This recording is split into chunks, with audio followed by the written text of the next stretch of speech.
ಪೊರೆ ಕಳಚುವ ಮುಂಚೆ full black ಇರ್ತದೆ, ಕಣ್ಣಿಗೆ ಪೊರೆ ಬಂದಿರ್ತದೆ, ಫುಡ್ ಕೂಡ ಮಾಡೋದಿಲ್ಲ, ನೀರು ಕೂಡ ಕುಡಿಯುವುದಿಲ್ಲ.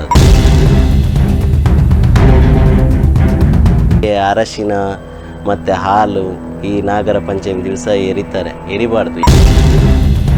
ಈ ನಾಗರಹಾವಿಗೆ ಸಣ್ಣ ಗಾಯ ಆದ್ರೆ ಸಾಕು, ಅದು ಸತ್ತೋಗ್ತದೆ. ನೀವು ನಾಗರಹಾವನ್ನ ಹಾವಾಗಿ ನೋಡ್ತೀರಾ ಅಥವಾ ದೇವರ ಸ್ವರೂಪವಾಗಿ ನೋಡ್ತೀರಾ? ಅವ ಹಾವಿಡಿತಾನೆ, ನಮಗೆ ಬರ್ತದೆ.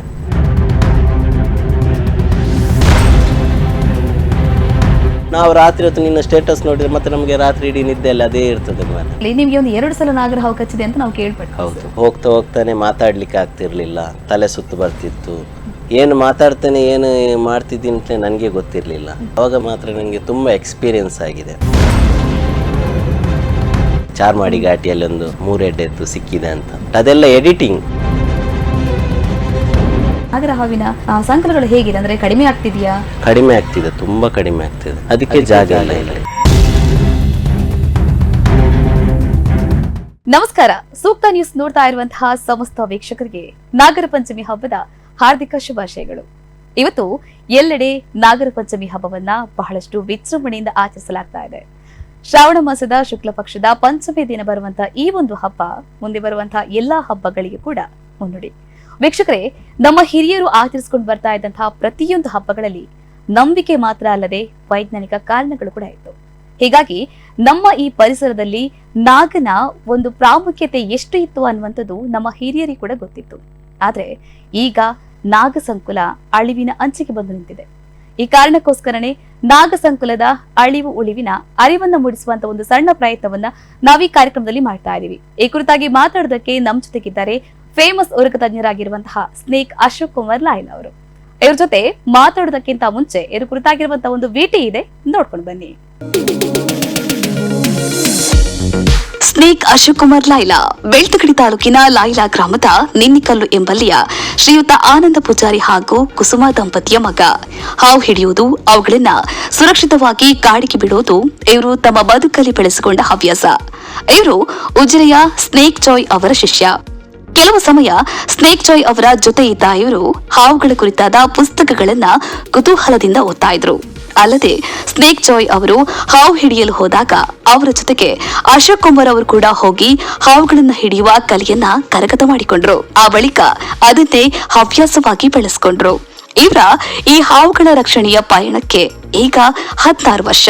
ಇಲ್ಲಿ ತನಕ ಇವರು ಹಿಡಿದು ರಕ್ಷಿಸಿರುವ ವಿಷಪೂರಿತ ಹಾಗೂ ವಿಷರಹಿತ ಹಾವುಗಳ ಸಂಖ್ಯೆ ಸಾವಿರಾರು. ಅದರಲ್ಲಿ ಬಹು ಮುಖ್ಯವಾಗಿ 228 ಕಾಳಿಂಗ ಸರ್ಪವನ್ನ ಸುರಕ್ಷಿತವಾಗಿ ಸೆರೆ ಹಿಡಿದಿದ್ದಾರೆ. ಒಮ್ಮೆ ಕಾಳಿಂಗ ಸರ್ಪವನ್ನ ಸೆರೆ ಹಿಡಿಯುವ ವೇಳೆ ಇವರ ಮೇಲೆ ಆ ಹಾವು ನೇರವಾಗಿ ಅಟ್ಯಾಕ್ ಮಾಡಿತ್ತು. ಆ ಸಂದರ್ಭದಲ್ಲಿ ಕೂದಲೆಳೆಯ ಅಂತರದಲ್ಲಿ ಅಶೋಕ್ ಅವರು ತಮ್ಮ ಪ್ರಾಣವನ್ನ ಉಳಿಸಿಕೊಂಡಿದ್ದಾರೆ. ಆ ವಿಡಿಯೋ ಅಂತೂ ಭಾರಿ ವೈರಲ್ ಆಗಿತ್ತು. ಈಗಲೂ ಸೋಷಿಯಲ್ ಮೀಡಿಯಾದಲ್ಲಿ ವೈರಲ್ ಆಗ್ತಾನೆ ಇದೆ.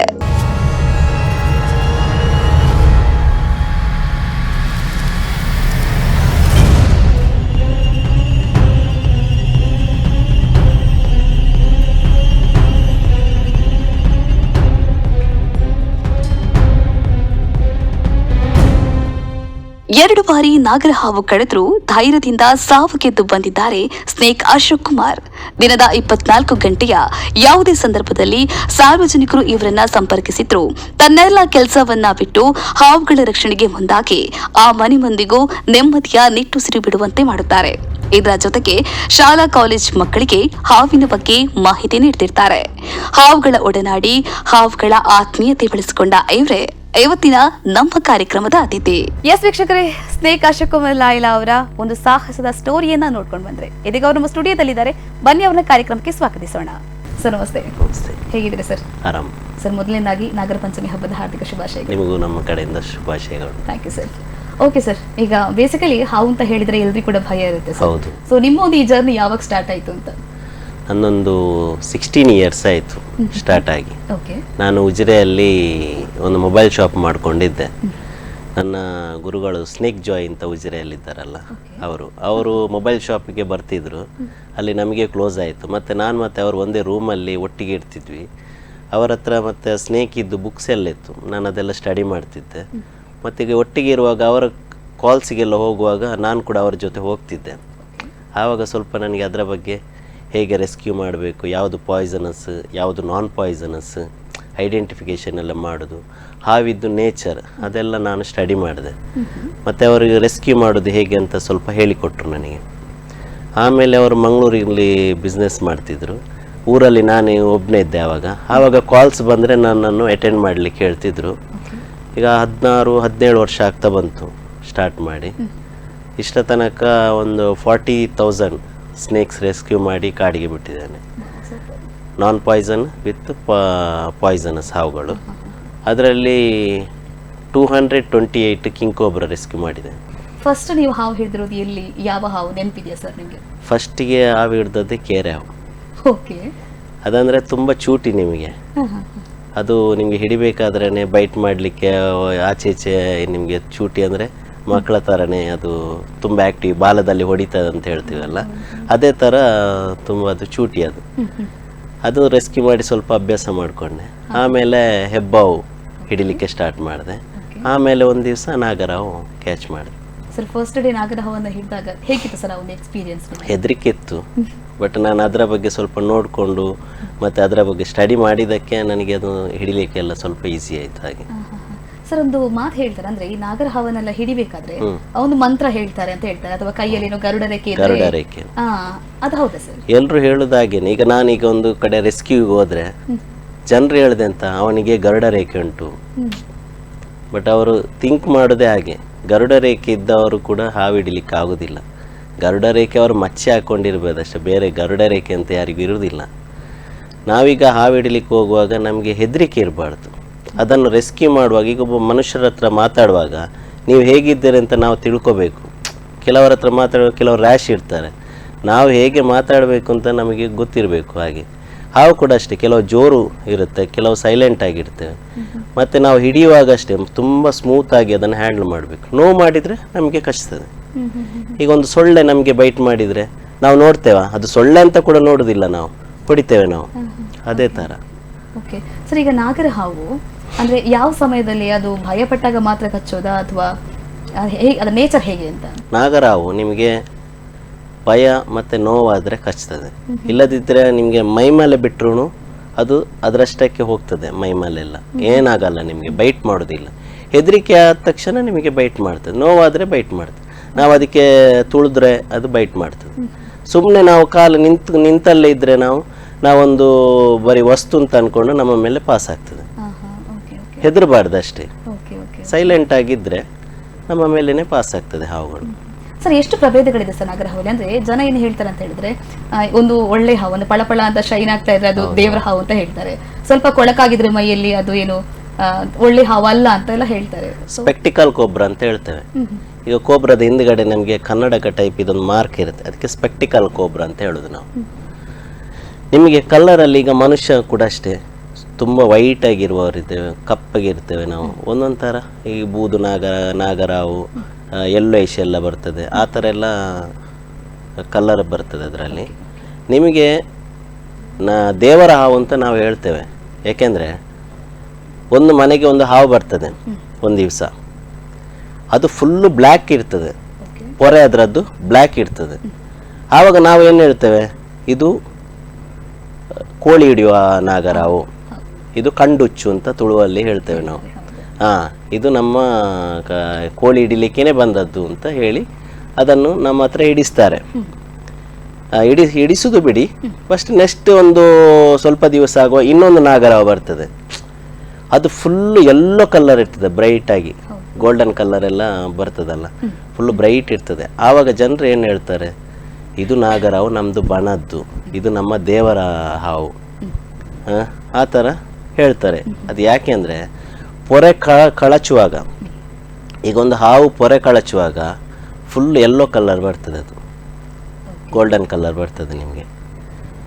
ಅದೇ ಪೊರೆ ದಿವಸ, ಈಗ ನಾವೊಂದು ಹೊಸ ಶರ್ಟ್ ಒಂದು ದಿವಸ ಹಾಕಿದರೆ ಕ್ಲೀನಾಗಿರುತ್ತೆ, ಅದನ್ನೇ 10 ದಿವಸ ಹಾಕಿದರೆ ಹೇಗಿರುತ್ತೆ, ಅದೇ ಪೊರೆ ಹಾವಿಗೆ ವಸ್ತ್ರ ಥರನೇ.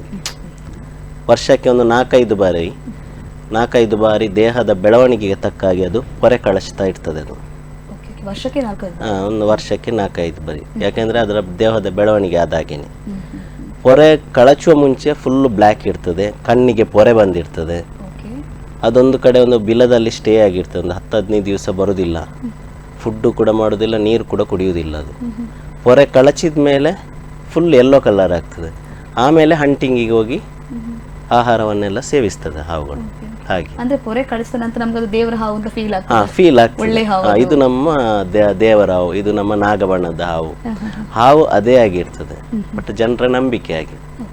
ಸರ್, ಈಗ ನೀವು ತುಂಬಾ ನಾಗರ ಹಾವನ್ನ ಹೇಳ್ತಿದ್ದೀರಿ, ಎಲ್ಲಾದ್ರೂ ಒಂದ್ ಕಡೆ ತುಂಬಾ ಕಷ್ಟಪಟ್ಟು ಹೇಳ್ತಿರುವಂತಹ ಏನಾದ್ರು ದಿನಗಳಿದೆಯಾ? ಅಥವಾ ತುಂಬಾ ಕಡೆ ಉಂಟು. ಯಾಕೆಂದ್ರೆ ಮನೆಯ ಮಾಡಿನಲ್ಲೆಲ್ಲ ಇರ್ತದಲ್ಲ, ಹಂಚಿನ ಅಲ್ಲೆಲ್ಲ ಹತ್ತಿ ಇಡಬೇಕು, ಮರದ ಮೇಲೆ ಕೆಲವು ಇರ್ತದೆ, ಅದನ್ನು ಹತ್ತಿ ಇಡಬೇಕು. ತುಂಬ ಕಡೆ ಕಷ್ಟಪಟ್ಟು ಕೆಲವು ಹಾವನ್ನು ಹಿಡಿತೇವೆ, ಕೆಲವು ಕಡೆ ಈಸಿಯಾಗಿರ್ತದೆ. ಸರ್, ಈಗ ನಾಗರ ಹಾವು ಮನೆಯ ಒಳಗಡೆ ಕೂಡ ಸಿಗುತ್ತಾ ಅಥವಾ ಹೊರಗಡೆ ಮಾತ್ರ, ಕೋಳಿ ಕೂಡಲ್ಲಿ ಮಾತ್ರ ಸಿಗುವಂಥದ್ದು? ನಿಮಗೆ ನಾಗರ ಹಾವುಗಳು ಅದರದ್ದು ಫುಡ್ಡಿದ್ದು ಸೆನ್ಸ್ ಮಾಡೋದು ಟಂಗ್ ಮೇಲೆ, ಅದರ ನಾಲಗೆ. ಆ ನಾಲಗೆ ಹೊರ ಚಾಚುವಾಗ 1 ಕಿಲೋಮೀಟರ್ ಡಿಸ್ಟೆನ್ಸಲ್ಲಿ ನಿಮಗೆ ಫುಡ್ಡನ್ನು ಸೆನ್ಸ್ ಮಾಡ್ತದೆ. ಈಗ ನಮ್ಮ ಮನೆ ಹತ್ರ ಒಂದು ಕೋಳಿ ಮೊಟ್ಟೆ ಇಡುವ ಟೈಮಿಗೆ, ಕೋಳಿ ಮರಿ ಅದು ಮೊಟ್ಟೆಯಿಂದ ಹೊರಗಡೆ ಬರುವ ಟೈಮಿಗೆ ಅದೊಂದು ಸ್ಮೆಲ್ ಇರ್ತದೆ. ಆ ಸ್ಮೆಲ್ಲಿಗೆ ಸೆನ್ಸ್ ಮಾಡಿಕೊಂಡು ಹಾವು ನಮ್ಮ ಮನೆ ಹತ್ರ ಬಂದು ಕೋಳಿ ಮೊಟ್ಟೆ ಮರಿಯನ್ನೆಲ್ಲ ತಿಂತವೆ.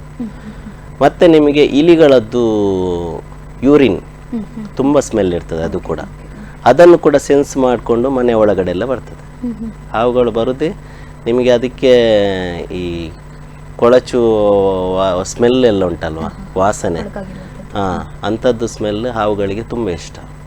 ಆದ್ರೆ ಹೇಳ್ತಾರೆ ಅಂದ್ರೆ ಕೊಳಕು ನೀರಿನ ಕಡೆ ಹೋದ್ರೆ ಅದೊಂದು ಕೆಟ್ಟ ಹಾವು ಅಂತ ಎಲ್ಲ ಹೇಳ್ತಾರೆ. ಬಟ್ ಅದಕ್ಕೆ ಆ ಸ್ಮೆಲ್ ಅಂದರೆ ತುಂಬ ಇಷ್ಟ ಫುಡ್ಡು. ಅದಕ್ಕೆ ನಮ್ಮ ಮನೆ ಹತ್ರ ಎಲ್ಲ ಕ್ಲೀನಾಗಿ ಇಟ್ಕೋಬೇಕು, ಇಲಿಗಳನ್ನು ಸಾಕಬಾರ್ದು ಅಂತ ಹೇಳೋದು ಅದಕ್ಕೆ. ಕೋಳಿ ಕೆಲವರು ಮನೆ ಒಳಗಡೆ ಮೊಟ್ಟೆ ತಂದೆಲ್ಲ ಇಡ್ತಾರೆ, ಜಾಸ್ತಿಯಾಗಿ ಕೋಳಿ ಮೊಟ್ಟೆ ಅದನ್ನೆಲ್ಲ ಮನೆಯಿಂದ ಹೊರಗಡೆನೇ ಇರಬೇಕು. ಅದೊಂದು ಕ್ವಶನ್ ಸರ್, ಈ ಕಾಳಿಂಗ ಸರ್ಪಗಳೆಲ್ಲ ಮನೆಯ ಒಳಗಡೆ ಸಿಗುತ್ತಲ್ಲ ಅಂತ? ಹೌದು, ಸಿಗ್ತದೆ. ಈಗ ನೋಡಿ, ಈಗ ಮಳೆಗಾಲದ್ದು ವೆದರ್, ಎಲ್ಲಿ ಬಿಸಿ ಉಂಟು ಅಲ್ಲಿ ಹೋಗಿ ಮನೆ ಒಳಗಡೆ ಕೂತ್ಕೊಳ್ತದೆ. ಈಗ ಕೊಟ್ಟಿಗೆ ಅಲ್ಲಿ ಕಟ್ಟಿಗೆ ರಾಶಿ ಎಲ್ಲ ಇಟ್ಟಿರ್ತದೆ, ಬೆಚ್ಚಗಿರ್ತದೆ. ಮಂಚದ ಅಡಿಯಲ್ಲಿ ಕೂಡ ಕಾಳಿಂಗ ಸರ್ಪ ಸಿಕ್ಕಿದ್ದುಂಟು ನನಗೆ. ಅಂದ್ರೆ ಎಲ್ಲಿ ಬೆಚ್ಚಗಿರ್ತದೆ, ವೆದರಿಗೆ ತಕ್ಕಾಗೆ ಹಾವುಗಳು. ಈ ಬೇಸಿಗೆ ಕಾಲದಲ್ಲಿ ಎಲ್ಲಿ ತಂಪಿರ್ತದೆ ಅಲ್ಲಿ ಹೋಗಿ ಹಾವುಗಳು ಸೇರ್ಕೊಳ್ತವೆ. ಹಾಗೆ ಮಳೆಗಾಲದಲ್ಲಿ ಎಲ್ಲಿ ಬೆಚ್ಚಗಿರ್ತದೆ ನೋಡಿ, ಅಲ್ಲಿ ಬಂದು ಹಾವು ಸೇರ್ಕೊಳ್ತದೆ. ಈಗ ನಾಗರ ಹಾವು ಮೊಟ್ಟೆ ಇಡುವಂತ ಒಂದು ಪ್ರಕ್ರಿಯೆ ಬಗ್ಗೆ ಮಾತಾಡೋಣ. ಅಂದ್ರೆ ಎಷ್ಟು ಮೊಟ್ಟೆ ಇಡುತ್ತೆ ಅಂತ? ಅದೊಂದು 40ರಿಂದ 50 ಮೊಟ್ಟೆಗಳನ್ನು ಇಡ್ತದೆ. ಎಲ್ಲವೂ ಕೂಡ ಮರಿ ಆಗುತ್ತೆ? ಇಲ್ಲ, ಅದರಲ್ಲಿ ಒಂದು 10-20 ಎಲ್ಲ ಮರಿ ಆಗ್ಬೋದು. ಮತ್ತೆ ಬಾಕಿದೆಲ್ಲ ಈ ಹಕ್ಕಿಗಳು ಅದೆಲ್ಲ ತಿಂದು ಸಾಯ್ತವೆ. ಹಾಗೆ. ಈಗ ಯಾರಾದ್ರೂ ಮನೆಯ ಪಕ್ಕದಲ್ಲಿ ನಾಗರ ಹಾವು ಮೊಟ್ಟೆ ಇಟ್ಟುವಂತ ಕೇಳಿದ್ದೀರಾ ನೀವು? ಉಂಟು, ಹೌದು. ಅಂದ್ರೆ ಆ ಟೈಮಲ್ಲಿ ಮನೆಯವರು ಹೇಗಿರ್ಬೇಕು ಅಂತ? ಅವರಿಗೆ ಅದು ಯಾವ್ದ್ರ ಮೊಟ್ಟೆ ಅಂತ ಗೊತ್ತಿರೋದಿಲ್ಲ. ಅದು ಜಾಯಿಂಟ್ ಆಗಿರ್ತದೆ, ಒಂದು ರಾಶಿ ಇರ್ತದೆ. ಅದೊಂದು ಅದರ ವೆದರ್ಗೆ ತಕ್ಕಾಗಿ ಅದೊಂದು ಮಾಂಟೆಯಲ್ಲಿ ಹಾವು ಮೊಟ್ಟೆ ಇಟ್ಟಿರ್ತದೆ. ಆವಾಗ ನಾವೇ ಹೋಗಿ ಅದನ್ನು ಐಡೆಂಟಿಫೈ ಮಾಡಬೇಕು, ಯಾಕಂದ್ರೆ ಇದು ಯಾವ ಹಾವಿತ್ತು ಮೊಟ್ಟೆ ಅಂತ. ಅಂದ್ರೆ ಅದು ಮರಿ ಆದ್ಮೇಲೆ ಹೇಗೆ ಅಂತ? ಅಂದ್ರೆ ನಿಮಗೆ ನಾಗರ ಹಾವು ಮೊಟ್ಟೆ ಇಟ್ಟು ಅಲ್ಲಿಂದ ಹೋಗ್ತವೆ, ಮತ್ತೆ ಅದು ಆಟೋಮೆಟಿಕ್ ಆಗಿ ಹ್ಯಾಚ್ ಆಗಿ ಹೊರಗಡೆ ಬರ್ತವೆ ಮರಿಗಳು. ಮತ್ತೆ ಅದರಷ್ಟಾಗಿ ಫುಡ್ ಮಾಡ್ಕೊಂಡೆಲ್ಲ ಅದು ಬೆಳವಣಿಗೆ ಆಗ್ತದೆ. ಕಾವು ಕೊಟ್ಟು ನಿಮಗೆ ಮರಿ ಮಾಡೋದಿಲ್ಲ ಅದು. ಅದು ಕಾಳಿಂಗ ಸರ್ಪ ಮಾತ್ರ. ಕಾಳಿಂಗ ಸರ್ಪ ಏನ್ ಮಾಡ್ತದೆ, ನಿಮಗೆ ಬಿದಿರಿನ ಎಲೆಯಲ್ಲಿ ಗೂಡು ಕಟ್ಟಿ ಅದರ ಒಳಗಡೆ ಮೊಟ್ಟೆ ಇಟ್ಟು ಅದಕ್ಕೆ ಕಾವು ಕೊಡ್ತದೆ. King cobra. ನಾಗರಾವು ಕಾವು ಕೊಡುದಿಲ್ಲ. ವೀಕ್ಷಕರೇ, ಅಶೋಕ್ ಅವ್ರ ಜೊತೆ ಇನ್ನಷ್ಟು ಮಾತಾಡೋಣ, ಆದ್ರೆ ಅದಕ್ಕಿಂತ ಮುಂಚೆ ಟೇಕ್ ಅ ಸ್ಮಾಲ್ ಬ್ರೇಕ್. ವಿರಾಮದ ಬಳಿಕ ಮತ್ತೆ ಕಾರ್ಯಕ್ರಮಕ್ಕೆ ಸ್ವಾಗತ. ಸರ್, ಇವತ್ತು ನಾಗರ ಪಂಚಮಿ. ಸೊ ಈ ಒಂದು ಹಬ್ಬದ ನಮ್ಮ ಹಿನ್ನೆಲೆ ಸಾಂಪ್ರದಾಯಿಕವಾಗಿರ್ಬೋದು ಅಥವಾ ಒಂದು ನಂಬಿಕೆಗಳು ಬೇರೆ ಇದೆ, ಆದ್ರೆ ಅದರ ಹಿಂದೆ ವೈಜ್ಞಾನಿಕ ಕಾರಣಗಳು ಕೂಡ ಇದೆ ಸರ್. ಸೊ ಏನ್ ಹೇಳ್ತೀವಿ ಇದ್ರ ಬಗ್ಗೆ? ನಾಗರ ಪಂಚಮಿ ಆಚರಣೆ ಬೇಕು. ನಾಗರ ಪಂಚಮಿ ಆಚರಣೆಯಿಂದಲೇ ನಮ್ಮ ಪರಿಸರಕ್ಕೆ ಅದು ತುಂಬ ಉಪಯುಕ್ತವಾದ್ದು. ಯಾಕೆಂದರೆ ಅಲ್ಲಲ್ಲಿ ನಾಗವನ ಇರ್ತಿತ್ತು, ಮರಗಳನ್ನು ಕಡಿತಿರ್ಲಿಲ್ಲ, ಅದರ ಒಳಗಡೆ ಹುತ್ತಗಳೆಲ್ಲ ಇರ್ತಿತ್ತು.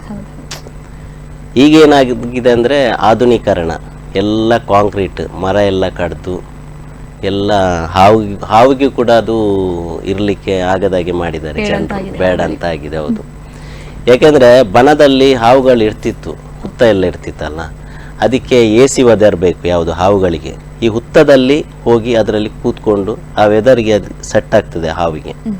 ಅದಕ್ಕೆ ಜಾಸ್ತಿಯಾಗಿ ಹುತ್ತದಲ್ಲಿ ಹಾವುಗಳು ಜಾಸ್ತಿ ಇರ್ತಿತ್ತು. ಅದರ ಮನೆ ಹುತ್ತ. ಆದರೆ ಈಗೇನಾಗಿದೆ, ಹುತ್ತಗಳೇ ಇಲ್ಲ. ಎಲ್ಲ ಅದಕ್ಕೆ ಅರಶಿನ ಮತ್ತು ಹಾಲು ಈ ನಾಗರ ಪಂಚಮಿ ದಿವಸ ಎರಿತಾರೆ. ಎರಿಬಾರ್ದು, ಯಾಕೆಂದರೆ ಅದರಲ್ಲಿ ಹಾವಿದ್ರೆ ಅದರ ಹಾವಿನ ಮೂಗಿನ ಹೊಳ್ಳೆಗೆಲ್ಲ ಈ ಕೆಮಿಕಲ್ ಅರಶಿನ ಎಲ್ಲ ಹಾಕ್ತಾರೆ. ಅದೆಲ್ಲ ಮಣ್ಣೆಲ್ಲ ಹೋಗಿ ಬ್ಲಾಕ್ ಆಗಿ ಹಾವುಗಳು ಸಾಯುವ ಚಾನ್ಸಸ್ ಇದೆ. ಅದನ್ನೇ ಯಾರಿಗಾದರೂ ಪಾಪದವರಿಗೆ ಹಾಲನ್ನು ದಾನ ಮಾಡ್ಬೋದು. ಆದರೆ ಮೊದಲು ನಿಮಗೆ ಹಕ್ಕಿಗಳು, ಆ ಬನದಲ್ಲಿ ಎಲ್ಲ ಜಾತಿಯ ಇದು ಜೀವಿಗಳು ಅದರಲ್ಲಿ ಕೂತ್ಕೊಳ್ಳಿಕ್ಕೆಲ್ಲ ಆಸರೆಯಾಗಿ ಇತ್ತು. ಅದು ಮಾತ್ರ ಅದು, ಬಟ್ ಈಗ ಇಲ್ಲ ಅದು. ಹಾಗೆ ನಾಗರ ಪಂಚಮಿ ಈಗ ಆಚರಣೆ ಇನ್ನಿನ್ನು ಹೋಗುವಾಗ ನಮಗೆ ಬರೀ ಕಾಂಕ್ರೀಟೀಕರಣದಲ್ಲಿ ಮಾತ್ರ ನಾಗರ ಪಂಚಮಿ ಆಗಿದೆ. ಆದರೆ ಮರಗಳನ್ನು ಬೆಳೆಸಿ ಅದನ್ನು ಮೊದಲಿನ ಥರನೇ ಮಾಡಬೇಕು. ಯಾವಾಗ ನಮಗೇನಾಗಿದೆ, ಪರಿಸರ ಸಂರಕ್ಷಣೆ ಆಗ್ತದೆ ಒಂದು. ಅಂದ್ರೆ ಈ ಒಂದು ಹಬ್ಬದ ಆಚರಣೆಯಲ್ಲಿ ಪರಿಸರ ಸಂರಕ್ಷಣೆ ಜೊತೆಗೆ ನಾಗ ಸಂಕುಲದ ಒಂದು ರಕ್ಷಣೆ ಕೂಡ ಆಗ್ತದೆ. ಹಾವುಗಳಿಗೂ ಅದಕ್ಕೊಂದು ರಕ್ಷಣೆ ಇದೆ. ಅದರಲ್ಲಿ ಇರುವ ಜೀವಿಗಳಿಗೂ ಪ್ರಾಣಿ ಪಕ್ಷಿಗಳಿಗೊಂದು ಅದಕ್ಕೊಂದು ರಕ್ಷಣೆ ಇರ್ತದೆ. ಈಗ ನಾಗರ ಪಂಚಮಿ ಮಾಡ್ತಾರೆ, ಅಲ್ಲಲ್ಲಿ ಕಾಂಕ್ರೀಟೀಕರಣ ಮಾಡಲಿ, ಬಟ್ ಅಲ್ಲಿ ಒಂದು ಮೊದಲು ಹೇಗೆ ಮರಗಳು ರಾಶಿಯಲ್ಲಿ ಇರ್ತಿತ್ತು ಅದೇ ಥರ ಮರಗಳನ್ನೆಲ್ಲ ಬೆಳೆಸಬೇಕು. ಸೊ ನಿಮ್ಮ ಅಬ್ಸರ್ವೇಷನ್ಗೆ ಬಂದ ಹಾಗೆ ಈಗ ನಾಗರ ಹಾವಿನ ಸಂಕಲಗಳು ಹೇಗಿದೆ, ಅಂದ್ರೆ ಕಡಿಮೆ ಆಗ್ತಿದೆಯಾ? ಕಡಿಮೆ ಆಗ್ತಿದೆ, ತುಂಬಾ ಕಡಿಮೆ ಆಗ್ತಿದೆ. ಯಾಕೆಂದ್ರೆ ಅದಕ್ಕೆ ಇರ್ಲಿಕ್ಕೆ ಜಾಗ ಇಲ್ಲ. ಈಗ ಮೊದಲು ನಾವೆಲ್ಲ ಸಂದಿರುವಾಗ ಹಾವುಗಳು ನಮಗೆ ಕಾಣ್ಲಿಕ್ಕೆ ಸಿಗ್ತಿರ್ಲಿಲ್ಲ, ತುಂಬಾ ರೇರ್. ಈಗ ಎಲ್ಲಿ ಹೋದ್ರೂ ಹಾವು ನಮಗೆ ಕಾಲ್ಸೇ ಬರ್ತದೆ ಡೈಲಿ. ಓಕೆ, ಯಾಕೆಂದ್ರೆ ಹಾವುಗಳಿಗೆ ಇರ್ಲಿಕ್ಕೆ ಜಾಗ ಇಲ್ಲ. ಈಗ ಮೊದಲೆಲ್ಲ ತುಂಬ ಪೊದೆಗಳು, ಗುಡ್ಡಗಳು, ಕಾಡು ಪ್ರದೇಶಗಳು ತುಂಬ ಇತ್ತು. ಅದರಲ್ಲಿ ಹಕ್ಕಿಗಳು ಇರ್ತಿತ್ತು, ಅದಕ್ಕೆ ಬೇಕಾದ ಫುಡ್ಡು, ನೀರು ಎಲ್ಲ ಅಲ್ಲೇ ಸಿಕ್ತಿತ್ತು. ಅದಕ್ಕೆ ನಮ್ಮ ಮನೆ ಪಕ್ಕ ಜಾಸ್ತಿಯಾಗಿ ಹಾವುಗಳು ಬರ್ತಿರ್ಲಿಲ್ಲ. ಇವಾಗ ಏನಾಗಿದೆ ಅಂದರೆ ಅದಕ್ಕೆ ಜಾಗ ಇಲ್ಲ ಇರಲಿ, ಎಲ್ಲ ಡೆಮಾಲಿಷ್ ಮಾಡಿ ಎಲ್ಲ ಬಿಲ್ಡಿಂಗ್ ಅದು ಇದೆಲ್ಲ ಕಟ್ತಿದ್ದಾರೆ. ಅದಕ್ಕೋಸ್ಕರ ಪ್ರಾಣಿ, ಈಗ ಆನೆಗಳು ನಮ್ಮ ಮನೆ ಹತ್ರ ಬರ್ತವೆ, ಹುಲಿಗಳು ಕೂಡ ಬರ್ತವೆ. ಯಾಕೆಂದ್ರೆ ಅದರ ಜಾಗವನ್ನು ನಾವು ಅಕ್ವೇರಿ ಮಾಡ್ಕೊಂಡಿದ್ದೇವಲ್ಲ, ಅದಕ್ಕೋಸ್ಕರ ಅಲ್ಲಿ ಸ್ಪೇಸ್ ಇಲ್ಲ, ಹಾಗಾಗಿ ಮನೆ ಕಡೆ ಬರ್ತಾ ಇದೆ. ಮತ್ತೆಂತ ಆಗ್ತದೆ. ಸೊ ದಿನದಲ್ಲಿ ಎಷ್ಟು ಹಾವನ್ನು ಹಿಡಿದಿರಿ? ದಿವಸಕ್ಕೆ 1 ಕಾಲ್ಸ್ ಬರುತ್ತೆ, 4-5 ಕಾಲ್ಸ್ ಕೂಡ ಬಂದದ್ದೆಲ್ಲ ಉಂಟು. ಹಾಗೆ ರಾತ್ರಿ ಹೊತ್ತು ಕೂಡ ಬರ್ತದೆ, 1 ಗಂಟೆ 12 ಗಂಟೆ. ಹೋಗ್ಲೇಬೇಕಲ್ಲ, ಯಾಕಂದ್ರೆ ಅವ್ರು ಮಲಗ್ಬೇಕಲ್ಲ ರಾತ್ರಿ. ಸರ್, ಈಗ ಅಂದ್ರೆ ಜನವರಿಯಿಂದ ಈ ಜುಲೈ ತನಕ ಒಂದು ಎಷ್ಟು ಹಾವನ್ನು ಹಿಡಿದಿದ್ದೀರಿ ನೀವು? ಸರಾಸರಿ ಒಂದು 35-40 ತಿಂಗಳಿಗೆ ಬರ್ತದೆ. ಈಗ ಅಂದ್ರೆ ಈಗ ಮಳೆಗಾಲ ಸ್ಟಾರ್ಟ್ ಆಯ್ತು ನೋಡಿ, ಈ ವೆದರಿಗೆ ಸೆಟ್ ಆದ್ರೆ ಹಾವುಗಳು ಕಾಲ್ಸ್ ಎಲ್ಲ ಕಡಿಮೆ ಆಗ್ತದೆ. ಈಗ ಒಂದೇ ಸಮನೆಯನ್ನು ಮಳೆ ಬಂದು ಒಮ್ಮೆ ಬಿಸಿಲು ಕಾಯುವಾಗ ಅಲ್ಲಿ ವೆದರ್ ಚೇಂಜ್ ಆಗ್ತದೆ, ಆವಾಗೆಲ್ಲ ಹಾವುಗಳೆಲ್ಲ ಹೊರಗಡೆ ಬರ್ಲಿಕ್ಕೆ ಸ್ಟಾರ್ಟ್ ಆಗ್ತದೆ. ಸರ್, ಒಂದು ನಂಬಿಕೆ ಇದೆ, ಈಗ ನಾಗರ ಹಾವುಗಳು ಮನೆಗೆ ಬಂದಾಗ ನಾವು ಅದಕ್ಕೆ ಬುದ್ಧಿ ಹೇಳಿದ ಕೂಡಲೇ ಅದು ವಾಪಸ್ ಹೋಗುತ್ತೆ ಅಂತ. ಅಂದ್ರೆ ಯಾವ ಹಾವು ವಾಪಸ್ ಹೋಗುತ್ತೋ ಅದು ದೇವ ಹಾವು ಅನ್ನುವಂತ ನಂಬಿಕೆ, ಮತ್ತೊಂದು ಯಾವ್ದು ಹೋಗೋದಿಲ್ವೋ ಅದು ಒಳ್ಳೆಯ ಹಾವಲ್ಲ ಅನ್ನುವಂತ ನಂಬಿಕೆ. ಯಾಕೆಂದ್ರೆ ಹಾವುಗಳು ನೋಡಿ ಮನೆಗೆ ಬಂದ ತಕ್ಷಣ ಜನರು ಏನ್ ಮಾಡ್ತಾರೆ, ಅದಕ್ಕೆ ಹರಕೆ ಫಸ್ಟಿಗೆ ತೆಗೆದಿಡ್ತಾರೆ. ಒಳ್ಳೆ ರೀತಿಯಲ್ಲಿ ಹೋಗು ಅಂತ ಹೇಳಿ ದೇವಸ್ಥಾನಕ್ಕೆ, ಸುಬ್ರಹ್ಮಣ್ಯಕ್ಕೆ ಎಲ್ಲ ಹರಕೆ ತೆಗೆದಿಡ್ತಾರೆ. ಮತ್ತೆ ಕುರಿ ನೀರು ಅಂತ ಹೇಳ್ತೇವೆ ನಾವು ತುಳುವಲ್ಲಿ, ಅರಶಿನದ್ದು ನೀರು, ಅದೆಲ್ಲ ಇದು ಹಾಕ್ಲಿಕ್ಕೆ ಸ್ಟಾರ್ಟ್ ಮಾಡ್ತಾರೆ. ಮತ್ತೆ ಅದು ಅದರಷ್ಟಕ್ಕೆ ಹೋಗು, ಒಳ್ಳೆ ರೀತಿಯಲ್ಲಿ ಹೋಗು, ಅದಕ್ಕೆಲ್ಲ ಹೇಳ್ತಾರೆ ಜನರು. ಅದು ಆಕ್ಚುಲಿ ಬರೋದು ನಮ್ಮ ಮನೆ ಹತ್ರ ಫುಡ್ಡಿಗೆ, ಆಹಾರಕ್ಕೆ ಮಾತ್ರ ಅದು ಬರೋದು, ಮತ್ತೆ ನೀರಿಗೋಸ್ಕರ ಬರೋದು. ಈ ಟೈಮಿಗೆ ಅವರು ಏನ್ ಮಾಡ್ತಾರೆ, ಹಗಲೊತ್ತು ಹಾವು ಬಂದಿರ್ತದೆ, ಅದಕ್ಕೆ ಬೇಕಾದೆಲ್ಲ ಹರಕೆ ಇಟ್ಟು ನೀರೆಲ್ಲ ಹಾಕಿ ಎಲ್ಲ ಆದ್ಮೇಲೆ ರಾತ್ರಿ ಆಗುವಾಗ ಕಾಲ್ ಮಾಡ್ತಾರೆ. ಯಾಕೆಂದ್ರೆ ಮತ್ತೆ ಮಲಗ್ಬೇಕಲ್ಲ ಜನರಿಗೆ, ಫಸ್ಟಿಗೆ ಕಾಲ್ ಮಾಡೋದಿಲ್ಲ, ರಾತ್ರಿ ಹೊತ್ತಾಗ ಕಾಲ್, ಈ ತರ ಬೆಳಿಗ್ಗೆ ಬಂದಿದೆ, ನೀವೊಮ್ಮೆ ಬಂದು ಇಟ್ಕೊಂಡು ಹೋಗಿ ಅಂತ. ಯಾಕೆಂದ್ರೆ ಮಾಡಿದ್ದೆಲ್ಲ ಮಾಡಿ ಆಗ್ತದೆ, ಹೋಗದಿದ್ರೆ ಎಂತ ಮಾಡುದು. ಹಾಗೆ ಅದಕ್ಕೆ ನೀವು ಎಷ್ಟು ಬುದ್ಧಿ ಹೇಳಿದ್ರು ಅದಕ್ಕೆ ಕಿವಿ ಇಲ್ಲ, ಕಿವಿ ಇಲ್ಲ, ಮತ್ತೆ ಕಣ್ಣಿಗೆ ರೆಪ್ಪೆ ಇಲ್ಲ. ನಿಮಗೆ ಬರೀ ನಾಲಗೆ ಮುಖಾಂತರ ಅದು ಸೆನ್ಸ್ ಮಾಡುದು, ಮತ್ತೆ ಭೂಮಿಯ ಕಂಪನ. ಆಹಾರ ಕೂಡ ನಿಮಗೆ ಮೀಟಿಂಗ್ ಆಗಲಿ ಮಿಲನ ಕ್ರಿಯೆ ಎಲ್ಲ ಅದರ ನಾಲಗೆ, ಟಂಗ್. ಹೊರಗಡೆ ಅದು ಹಾವು ಹೊರಗಡೆ ಹಾಕ್ತಾ ಇರೋದಂದ್ರೆ ಹೊರಗಿನ ಯಾವುದೆಲ್ಲ ವಿಷಯಗಳನ್ನು ಸೆನ್ಸ್ ಮಾಡ್ತಾ ಇರ್ತದೆ ಅದು ಹಾವುಗಳು. ಹಾಗೆ ಅದಕ್ಕೆ ಕಿವಿ ಇಲ್ಲದ ಕಾರಣ ನೀವು ಎಂತ ಹೇಳಿದ್ರು ಅದಕ್ಕೆ ಕೇಳುದಿಲ್ಲ. ಅಂದ್ರೆ ಈಗ ನಾವು ವೈದ್ಯರು ಕೇಳೋದಿಲ್ಲ, ಬುದ್ಧಿ ಹೇಳಿದ್ರು ಬುದ್ಧಿ ಹೇಳಿದ್ರು ಕೇಳುದಿಲ್ಲ. ಸರ್ ಇನ್ನು ಕೆಲವರು ಏನ್ ಮಾಡ್ತಾರೆ ಅಂತ ಹೇಳಿದ್ರೆ, ಮನೆ ಹತ್ರ ಬಂದಾಗ ಸೀಮೆ ಎಣ್ಣೆ ಎರಚೋದಾಗಿರ್ಬೋದು, ಡೀಸೆಲ್ ಅಂತದೆಲ್ಲ ಮಾಡ್ತಾರೆ ಸರ್, ಅವ್ರಿಗೆ ಏನ್ ಹೇಳ್ತೀರಾ ಅಂತ? ಆ ಥರ ಎರಚುದೊಂದೇ, ಅದನ್ನು ಸಾಯಿಸುವುದೊಂದೇ. ಯಾಕೆಂದ್ರೆ ಸೀಮೆಯನ್ನು ಡೀಸೆಲ್ ಆಸಿಡ್ ಇದ್ದಾಗೆ ಅದರ ಚರ್ಮ ಎಲ್ಲ ಸುಟ್ಟೋಗ್ತದೆ, ನಿಮಗೆ ಚರ್ಮ ಸುಟ್ಟೋಗ್ತದೆ, ಮತ್ತೆ ಅದು ಹಾವು ಕೂಡ ಸಾಯ್ತದೆ. ನಾಗರಹಾವಿಗೆ ನಿಮಗೆ ಒಂದು ಸಣ್ಣ ಗಾಯ ಆದರೆ ಸಾಕು, ನಿಮಗೆ ಅದು ಸತ್ತೋಗ್ತದೆ. ಯಾಕೆಂದರೆ ತುಂಬ ಸಾಫ್ಟ್ ಅದು, ಸಾಫ್ಟ್ ಅದು ಸ್ವಲ್ಪ ತಾಗಿದ್ರೆ ಸತ್ತೋಗ್ತದೆ. ಮತ್ತು ಅದರ ಮಾಂಸ ತುಂಬ ಸ್ವೀಟ್, ಅದಕ್ಕೆ ಇರುವೆಗಳು ಪಟ್ಟ ಅಂತ ಬಂದು ಸೇರ್ಕೊಳ್ತದೆ. ಇರುವೆ ಬಂದರೆ ಮತ್ತೆ ಅದರದ್ದು ಬರೀ ಮುಳ್ಳು ಮಾತ್ರ ಇರ್ತದೆ, ಎಲ್ಲ ತಿಂದು ಬಿಡ್ತದೆ. ಅದಕ್ಕೆ ಸಣ್ಣ ಗಾಯ ಆದ್ರೂ ಕೂಡ ಇರುವೆ ಅಟ್ಯಾಕ್ ಮಾಡ್ತದೆ. ಓಕೆ, ಸೊ ಏನ್ ಮಾಡಬಹುದು ಅಂತ? ಈಗ ಒಂದ್ ವೇಳೆ ನಾಗರಹಾವು ಮನೆಗೆ ಬಂದ್ರೆ ಜನಗಳು ಏನ್ ಮಾಡಬಹುದು ಅಂತ? ಬರದೇ ಇರೋ ಹಾಗೆ ಏನಾದ್ರು ಮಾಡ್ಬೇಕಾಗತ್ತೆ? ಬರದೇ ಇರುವ ಹಾಗೆ ಮಾಡಬೇಕಾದ್ರೆ ಯಾವುದು ಕೂಡ ಇಲಿ ಇದ್ದು ನಮ್ಮ ಸುತ್ತಮುತ್ತ ಕ್ಲೀನ್ ಆಗಿ ಇಡಬೇಕು. ಮನೆಯ ಸುತ್ತಮುತ್ತ ಕ್ಲೀನ್ ಆಗಿ ಇಟ್ರೆ ಯಾವುದು ಕೂಡ ಹಾವುಗಳು ಬರುವುದಿಲ್ಲ. ಗಲೀಜಿದ್ರೆ ಹಾವುಗಳು ಬಂದೇ ಬರ್ತದೆ. ಹಾಗೆ ಓಕೆ ಸರ್, ಇನ್ನೊಂದು ಇದೆ, ಅಂದ್ರೆ ನಾಗರಹಾವು ಹೋಗುವಂತ ಸಂದರ್ಭದಲ್ಲಿ ಮನುಷ್ಯರ ನೆರಳು ಅದಕ್ಕೆ ಬೀಳಬಾರದು ಅಂತ. ಹೌದು. ಸೊ ಅಂದ್ರೆ ಈಗ ನೀವು ಹಾವನ್ನ ಹಿಡಿತೀರಿ, ನಿಮ್ಮ ನೆರಳು ಬಿದ್ದಿರುತ್ತೆ. ಅಂಡ್ ಇನ್ನೊಂದು ಏನು ಅಂತ ಹೇಳಿದ್ರೆ, ನಾಗರಹಾವನ್ನ ನಾವು ಮುಟ್ಲೇಬಾರ್ದು ಅಂತದೆಲ್ಲ ಇದೆ. ಸೊ ನೀವೇನ್ ಹೇಳ್ತೀರಾ ಅಂತ ಅದ್ರ ಬಗ್ಗೆ? ಅದು ಪೂರ್ವಜರು ನಮ್ದು ಮೊದಲಿನವರೆಲ್ಲ ಮಾಡಿದ್ದು ಒಳ್ಳೆ ರೀತಿಗೋಸ್ಕರನೇ. ಯಾಕೆಂದ್ರೆ ಅದೊಂದು ವಿಷಜಂತು ಹಾವು. ಅದರ ಹತ್ರ ಹೋಗ್ಬಾರ್ದಂದ್ರೆ ಅದರ ನೆರಳು ಅದಕ್ಕೆ ಬೀಳಬಾರ್ದು ಅಂತ ನಮಗೆ ಅವರು ಹಿರಿಯರು ಸಣ್ಣದಿರುವಾಗ ಹೇಳಿರ್ತಾರೆ. ಯಾಕಂದ್ರೆ ನೆರಳು ಬೀಳಬಾರ್ದಂದ್ರೆ ನಾವು ಅದರ ಹತ್ರ ಹೋಗಲ್ಲ, ಅದರ ದೋಷ ಬರ್ತದೆ ಅಂತ ಹೇಳ್ತಾರೆ. ಅದಂದ್ರೆ ನಾವು ಹತ್ರ ಹೋದ್ರೆ ಅದು ಕಚ್ಚಿದ್ರೆ ನಾವು ಸಾಯ್ತೇವೆ. ಅದಕ್ಕೋಸ್ಕರ ಮೊದಲಿನವರು ಆ ಥರ ಹೇಳಿದ್ದಾರೆ, ನಮ್ದು ನೆರಳು ಬೀಳಬಾರ್ದು ಅದಕ್ಕೆ ಅಂತ. ಹಾಗೆ ಜಾಗೃತಿ ಮೂಡಿಸಿದ್ದು, ಹಾವಿನ ಹತ್ರ ಹೋಗ್ಬಾರ್ದು, ಯಾಕಂದ್ರೆ ಅದು ವಿಷ ಜಂತು. ಹಾಗೆ ಸರ್, ಈಗ ಹಾವು ವೆಜ್ ನಾನ್ ವೆಜ್? ಹಾವು ವೆಜ್ ನಾನ್ ವೆಜ್ ಕೇಳ್ತೀನಿ. Non veg, pure non vegetarian ಹಾವುಗಳು. ಮತ್ತೆ ಸ್ವಜಾತಿ ಭಕ್ಷಣೆ, ಹಾವುಗಳನ್ನೇ ತಿಂದು ಜೀವಿಸ್ತವೆ. ನಾಗರಹಾವೆಲ್ಲ ನಿಮಗೆ ಕೋಳಿ ಮರಿ, ಮೊಟ್ಟೆ ಇಂಥದ್ದೆಲ್ಲ ತಿಂದು ಜೀವಿಸ್ತವೆ. ಮತ್ತೆ ಕಿಂಗ್ಕೋಬ್ರಾ ಮಾತ್ರ ನಿಮಗೆ ಬರೀ ಹಾವುಗಳನ್ನು ಮಾತ್ರ ತಿಳ್ತದೆ, ಕಿಂಗ್ಕೋಬ್ರಾ. ಮತ್ತೆ ಮಾನಿಟಲ್ ಲಿಸರ್ಡ್, ಉಡ ಅಥವಾ ಚಟ್ಟೆ ಅಂತ ಹೇಳ್ತೇವೆ, ಅದನ್ನು ತಿಂದು ಜೀವಿಸ್ತವೆ. ಬಟ್ ನಿಮಗೆ ನಾನ್ ವೆಜ್ ಅದು. ಹಾಲು ಕೂಡ ಕುಡಿಯುವುದಿಲ್ಲ, ಅದು ಹಾಲು ಎರಿತಾರೆ ಹೊರತು ಹಾಲನ್ನು ಕುಡಿಸ್ಲಿಕ್ಕೆ ಆಗೋದಿಲ್ಲ. ನಾಗರಹಾವು ಕುಡಿಯುವುದಿಲ್ಲ ಹಾಲು. ಯಾಕಂದ್ರೆ ಹಾಲು ನಿಮಗೆ ಕುಡಿದು ಅದು ಗ್ರೋತ್ ದೊಡ್ಡದಾದಲ್ಲ ಹಾವುಗಳು. ಯಾಕೆಂದ್ರೆ ಹಾವಿಗೆ ಸ್ತನ ಇಲ್ಲ. ಈಗ ಬೆಕ್ಕಿನ ಮರಿ, ನಾಯಿನ ಮರಿ, ಅದಕ್ಕೆ ಸ್ತನ ಇದೆ, ಅದರಲ್ಲಿ ಹಾಲು ಬರ್ತದೆ, ಹಾಲು ತಿಂದು ದೊಡ್ಡದಾಗ್ತದೆ. ಬಟ್ ಹಾವು ಆ ಥರ ಅಲ್ಲ, ಹಾವು ಹಂಟಿಂಗ್ ಮಾಡಿ ತಿಂದೆ ಅದು ಬೆಳವಣಿಗೆ ಆಗುದು. ಹಾಲು ಅನ್ನೋದು ಹಾವಿಗೆ ಆಹಾರನೇ ಅಲ್ಲ. ಅಲ್ಲ. ಅದೇ ಜನ ನಂಬ್ತಾರೆ, ಹಾಲು ಇಡ್ತಾರೆ ಅದಕ್ಕೆ. ಹೌದು. ನಮ್ಮ ಕಡೆ ದಕ್ಷಿಣ ಕನ್ನಡ ಜಿಲ್ಲೆಯಲ್ಲಿ ಹಾವಿಗೆ ಇಲ್ಲಿ ಪೂಜೆ ಮಾಡ್ತಾರೆ, ಹಾವು ಬಂದ್ರೆ ರೆಸ್ಪೆಕ್ಟ್ ಉಂಟು, ಎಲ್ಲ ವ್ಯವಸ್ಥೆ ಉಂಟು. ಬಟ್ ನಿಮಗೆ ಘಟ್ಟ ಕಡೆ ಆಚೆ ಎಲ್ಲ ಹೋದ್ರೆ ಹಾವನ್ನು ಕೊಂದು ಸಾಯಿಸ್ತಾರೆ. ಹೌದು. ನಂಬಿಕೆಗಳು ಹೇಗೆ ಬದಲಾಗುತ್ತೆ ಅಂತ. ಯಾಕಂದ್ರೆ ಇಲ್ಲಿ ನಾವು ಯಾಕಂದ್ರೆ ಅದು ವಿಷ ಜಂತು ಅಲ್ವಾ, ಅವರಿಗೂ ಹೆದರಿಕೆ ಇರ್ತದೆ, ಕೊಲ್ತಾರೆ. ಅದರ ಮೇಲೆ ನಂಬಿಕೆ ಇಲ್ಲ.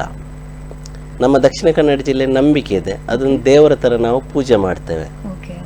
ವೀಕ್ಷಕರೇ, ಈಗೊಂದು ಸಣ್ಣ ಬ್ರೇಕ್ ತಗೊಳ್ಳೋಣ. ಬ್ರೇಕ್ನ ನಂತರ ಮತ್ತೆ ನಾವು ಅಶೋಕ್ ಅವರ ಜೊತೆ ಮಾತು ಮುಂದುವರಿಸೋಣ.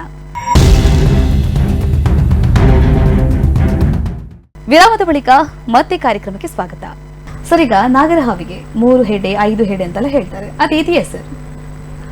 3 ಹೆಡೆ 5 ಹೆಡೆ ಅಂತ ನಾಗರಹಾವಿಗೆ ಆಗ್ಲಿ ಯಾವ ಹಾವಿಗೆ ಕೂಡ ಇಲ್ಲ. ಈಗ ಕಿಂಗ್ಕೋಬ್ರಾ ಕೂಡ ಎಡಿಟ್ ಮಾಡ್ತಾರೆ ಅಷ್ಟೇ. ಅದೊಂದು ನಿಮ್ಗೆ ಒಮ್ಮೆ ವೈರಲ್ ಆಗಿತ್ತು, ಈ ಚಾರ್ಮಾಡಿ ಘಾಟಿಯಲ್ಲಿ ಒಂದು ಕಾಳಿಂಗ ಸರ್ಪ 2 ಹೆಡೆ 3 ಹೆಡೆದ್ದು ಸಿಕ್ಕಿದೆ ಅಂತ. ಅದೆಲ್ಲ ಎಡಿಟಿಂಗ್, ಫೇಕ್. ನಾಗರಹಾವಿಗೂ ಒಂದೇ ಹೆಡೆ, ಒಂದೇ ತಲೆ, ಅದು 4-5 ತಲೆ, ಅದು ಕಾಲ್ಪನಿಕ ಮಾತ್ರ. ನಮ್ದು ದೇವರ ಮೂರ್ತಿಯಲ್ಲಿ ಆ ಥರ ಮಾತ್ರ ಇರೋದು ಅದು. ಅಂತಹ ಹಾವು ಇಷ್ಟ ತನಕ ನಮಗೆ ಕೂಡ ಸಿಗ್ಲಿಲ್ಲ, ಸಿಗುದು ಕೂಡ ಇಲ್ಲ. ನಿಮಗೆ 2 ತಲೆ ಇರ್ತದೆ. ಯಾಕೆಂದ್ರೆ ಈಗ ಒಂದು ಕರು ಅಥವಾ ನಾಯಿ, ಒಂದು ಬೆಕ್ಕು, ಅದಕ್ಕೆ 2 ತಲೆದು ಜನ್ಮ ನೀಡ್ತವೆ ನೋಡಿ. ಮನುಷ್ಯರಲ್ಲಿ ಕೂಡ ಜನ್ಮ ನೀಡಿದ್ದು ಉಂಟು, ಅದು 100ರಲ್ಲಿ 1-2. ಅದೇ ತರ ಹಾವಿಗೂ 2 ತಲೆ ಬರ್ತದೆ, ಒಂದು ಸೈಡ್ ಮಾತ್ರ. ಅದು ನ್ಯಾಚುರಲ್ ಆಗಿ ಆಗೋದು ಅಷ್ಟೇ. ಓಕೆ ಅಂದ್ರೆ ಅದು ಹೆಡೆ ಎತ್ತುವ ಪ್ರಕ್ರಿಯೆ ಹೇಗೆ ಅಂತ ಅದು ಹೆಡೆ ಎತ್ತುದು ಯಾಕೆ ಅಂದರೆ ನಿಮಗೆ ಯಾರನ್ನಾದರೂ ಹೆದರಿಸ್ಲಿಕ್ಕೆ ಅಷ್ಟೇ. ಓಕೆ ಈಗ ನಮಗೆ ಆದರೆ ಒಂದು ಏನಾದರೂ ಕೋಪ ಬಂದರೆ ಹೊಡಿಲಿಕ್ಕೆ ಕೈಯೆಲ್ಲ ಉಂಟು, ಎಲ್ಲ ವ್ಯವಸ್ಥೆ ಇದೆ. ಬಟ್ ಹಾವಿಗೆ ಏನಿಲ್ಲ. ಓಕೆ ಈಗ ನೀವು ಅದಕ್ಕೆ ಏನಾದರೂ ಉಪದ್ರವ ಕೊಡ್ಲಿಕ್ಕೆ ಹೋಗುವಾಗ ನಿಮ್ಮನ್ನು ಓಡಿಸ್ಲಿಕ್ಕೆ ಏನಿದೆ ಅದಕ್ಕೆ, ಹಾವಿಗೆ ಏನಿಲ್ಲಲ್ಲ. ಅದಕ್ಕೆ ಹೆಡೆ ಎತ್ತುವಾಗ ನಿಮಗೆ ಒಮ್ಮೆ ಹೆದರಿಕೆ ಆಗ್ತದೆ, ನೀವು ಅದರಿಂದ ದೂರ ಹೋಗ್ತೀರಿ. ಅದಕ್ಕೆ ಅದು ಹಾವು ಹೆಡೆ ಎತ್ತುವುದು ಅದರದ್ದೊಂದು ಅಸ್ತ್ರ ಅಷ್ಟೇ. ಓಕೆ ಸರ್, ಈಗ ನೀವು ಹಾವು ಹಿಡಿಯುವಂತ ಒಂದು ಪ್ರಕ್ರಿಯೆಯಲ್ಲಿ ಈಗ ನಾಗರ ಹಾವು ಎಲ್ಲಾದ್ರೂ ಒಂದ್ ವೇಳೆ ಡೆತ್ ಆಗಿದ್ರೆ ಸೊ ಬೇಸಿಕಲಿ ಅದಕ್ಕೊಂದು ಸಂಪ್ರದಾಯ ಅಂತ ಇದೆ ಸರ್. ಹೌದು. ಬಟ್ ನೀವೇನ್ ಮಾಡ್ತೀರಾ ಅಂತ? ಈಗ ನಾಗರಾವು ಡೆತ್ ಆದರೆ ಅಂದರೆ ನನಗೀಗ JCB ವರ್ಕ್ ಆಗುವಾಗ ಕೆಲವು ಪೆಟ್ಟಾಗುವಂಥದ್ದು ಅಂಥದ್ದು, ಮತ್ತು ನಾಯಿ ಹಿಡಿದು ಪೆಟ್ಟಾಗುವಂಥದ್ದು ಅಂಥದ್ದೆಲ್ಲ ಹಾವು ಸಿಗ್ತದೆ. ಓಕೆ ನಾನು ಹೋಗ್ತೇನೆ, ಹೋಗಿ ಮನೆಗೆ ತರ್ತೇನೆ. ಅದಕ್ಕೆ ಬೇಕಾದ ಟ್ರೀಟ್ಮೆಂಟ್ ಇದೆಲ್ಲ ಬದುಕಿಸ್ಲಿಕ್ಕೆ ನಾನು ಟ್ರೈ ಮಾಡ್ತೇನೆ. ಯಾಕೆಂದರೆ ಅದು ಕೂಡ ಜೀವಿ, ಅದು ಬದುಕಬೇಕಲ್ಲ, ಓಕೆ ಅದನ್ನು ಟ್ರೈ ಮಾಡ್ತೇನೆ. ಬಟ್ ಸತ್ತರೆ ಅದೇ ಮನೆಯವರಿಗೆ ತಗೊಂಡೋಗಿ ಕೊಡ್ತೇನೆ ನಾನು. ಅದಕ್ಕೆ ಎಂತ ನಮ್ಮದು ಸಂಪ್ರದಾಯ ಪ್ರಕಾರ ಕ್ರಮ ಮಾಡಬೇಕು ಅದು ಮಾಡಬೇಕಲ್ವ. ಯಾಕೆಂದರೆ ನಮ್ಮ ಸಂಪ್ರದಾಯವನ್ನು ನಾವು ದೂರ ಮಾಡಬಾರ್ದು.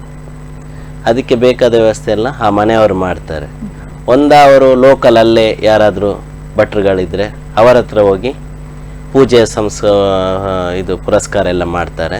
ಇಲ್ಲದಿದ್ದರೆ ನಮಗೆ ಒಂದು ಮುಲ್ಕಿಯಲ್ಲಿ ಒಂದು ಪಾವಂಜೆ ಅಂತ ಒಂದು ಸುಬ್ರಹ್ಮಣ್ಯೇಶ್ವರ ಟೆಂಪಲ್ ಇದೆ, ಅಲ್ಲಿಗೆ ತಗೊಂಡೋಗಿ ಅಂತ ಹೇಳ್ತಾನೆ. ಯಾಕೆಂದರೆ ಎಲ್ಲರ ಹತ್ರ ದುಡ್ಡು ಇರೋದಿಲ್ಲ, ಓಕೆ ಪಾಪದವರೆಲ್ಲ ತುಂಬ ಜನ ಅಲ್ಲಿ. ಅಂದರೆ ಒಂದು 1800 ರೂಪಾಯಿಗೆ ಅದರದ್ದೆಲ್ಲ ಪೂಜೆ ಮಾಡಿ ಎಲ್ಲ ಕೊಡ್ತಾರೆ.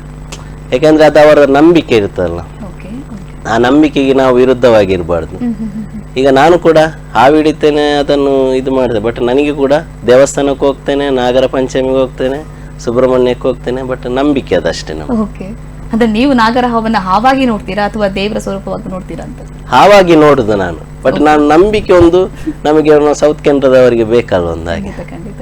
ಆದ್ರೆ ದೋಷ ಅದನ್ನ ನೀವು ನಂಬ್ತೀರಾ? ಅಂದ್ರೆ ನಿಮ್ಮ ದೋಷ ಎಲ್ಲ ಜೀವನಕ್ಕೆ ನಾನು ಅಳವಡಿಸ್ಕೊಳ್ಳಿ. ನಂಬುದಿಲ್ಲ, ದೋಷವನ್ನು ನಂಬುದಿಲ್ಲ. ಅಂದ್ರೆ ನಾನು ಆಗ್ಲೇ ಕೇಳ್ದೆ, ಹೌದು. ಅದನ್ನ ಮುಟ್ಟಿದ್ರು ಕೂಡ ದೋಷ ಬರುತ್ತೆ ಅಂತ ದೋಷ ಹೇಳ್ತಾರೆ. ಬರ್ತದೆ. ಅದ್ರಲ್ಲಿ ನೀವು ತುಂಬಾ ಹಾವುಗಳನ್ನ ನನಗೆ ಆ ಥರ ದೋಷ ಬರೋದ್ರೆ ನನಗೆ ಏನೋ ಆಗ್ಬೇಕಿತ್ತು. ಈಗ ನನ್ನ ಮನೆಯಲ್ಲಿ ಕೂಡ ನಮ್ಮನಿಗೆ ಏನಾದರೂ ಪ್ರಾಬ್ಲಮ್ ಆದರೆ ಹೆಲ್ತಲ್ಲಿ ಏನಾದರೂ ಆದರೆ ತಕ್ಷಣ ಅವ್ರು ಏನು ಹೇಳುದಂದ್ರೆ ಎಲ್ಲ ಬಂದದ್ದು ಅವನಿಂದ, ಓಕೆ ಅವ ಹಾವು ಹಿಡಿತಾನೆ ನಮಗೆ ಬರ್ತದೆ.